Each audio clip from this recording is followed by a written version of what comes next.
Allô! Aujourd'hui, on est au club de gymnastique L'Envol de Lévis avec ma sœur Juliane Nadeau-Grondin. Dans le fond, moi, quand j'ai créé mon blog Squat et Fraises, j'avais dans la tête l'idée de montrer les univers sportifs de mon entourage, des gens que j'aime. Et tout de suite, bon, c'est ça, j'ai pensé à ma sœur Juliane qui a une carrière en gymnastique assez impressionnante.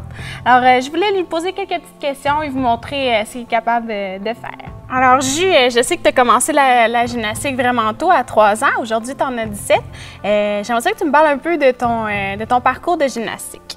Bien, c'est sûr, j'ai commencé à faire de la gymnastique vraiment tôt. J'étais bébé puis j'en faisais avec mes parents. Sinon, je suis rentrée rapidement en compétitif. J'ai fait pré-défi, défi, pré-novice national, provincial, national. Donc, j'ai chevauché entre les deux.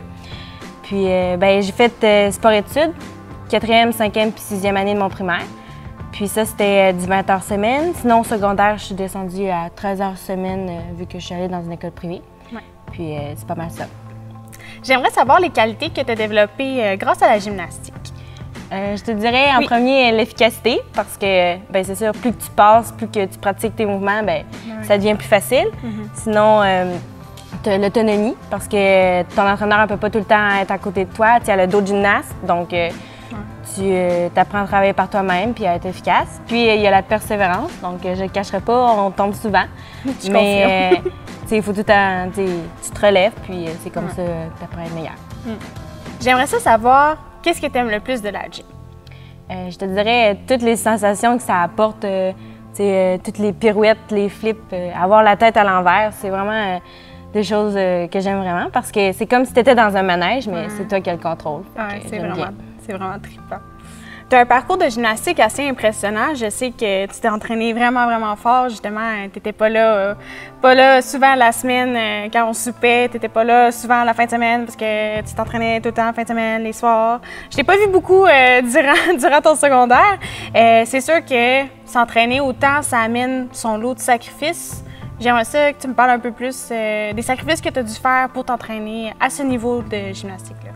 Le plus gros sacrifice, c'est le temps. Ouais. Donc, si mes amis faisaient un party le soir tard, je revenais tôt. Ou des activités que j'aurais peut-être aimé faire, mais que j'ai pas pu faire parce que justement j'étudiais ou je faisais ma gymnastique. Mais en même temps, je pense que c'est un sacrifice qui se vaut parce que je fais ce que j'aime. J'aimerais que tu m'expliques un peu le déroulement des compétitions. Dans le fond, en gymnastique artistique féminine, on a 4 engins, sol, saut, barre, poutre. Puis sol et poutre, on doit exécuter une routine de 1 minute 30 maximum. Dans le fond, c'est un mélange de danse et d'acrobatie. Sinon, au saut, tu as 2 passages. Puis à la barre, c'est un enchaînement de mouvements. Le pointage, comment ça marche? Parce que c'est sûr que c'est pas comme une game de basketball. Tu es jugé. Puis c'est quoi le système? Explique-moi ça. En bref, tu pars avec une note d'exécution selon ton niveau de difficulté de ta routine. Tu t'exécutes, les juges décident de déduire ou d'additionner des points. Puis ensuite, tu obtiens ta note finale pour ton engin. Donc, les remises des médailles, tu obtiens... il y a des classements à chaque engin, plus le classement total, donc l'addition de tous tes appareils. OK. Es-tu obligé de faire les 4 appareils en compétition? C'est sûr, il y a certaines gymnastes qui sont plus spécialisées en un seul engin. Mettons, aux Olympiques, il y a des gymnastes qui font seulement le saut. Mais normalement, on essaye de faire les 4 pour obtenir un résultat au total des appareils. Le plus de points possible, c'est comme ça que ça marche.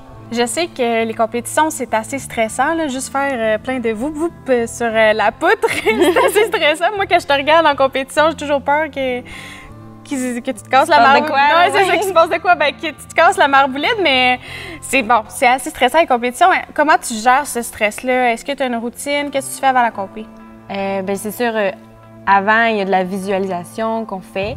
Donc, je ferme mes yeux, puis je m'imagine en train de faire les routines de mes appareils. Puis aussi, me rappeler que les compétitions, c'est pour le plaisir. Tu fais ça pour montrer aux autres, t'es rendu où? Toi-même, voir qu'est-ce que tu es capable de faire. Puis en même temps, c'est pas la fin du monde si tu tombes. Fait que c'est pas mal ça. Alors, merci beaucoup, Juliane, d'avoir répondu à mes questions. Maintenant que le fun commence, j'aimerais ça que tu me montres un peu ce que tu es capable de faire. Alors, allons-y. Allons-y.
Merci d'avoir répondu à mes questions, Ju.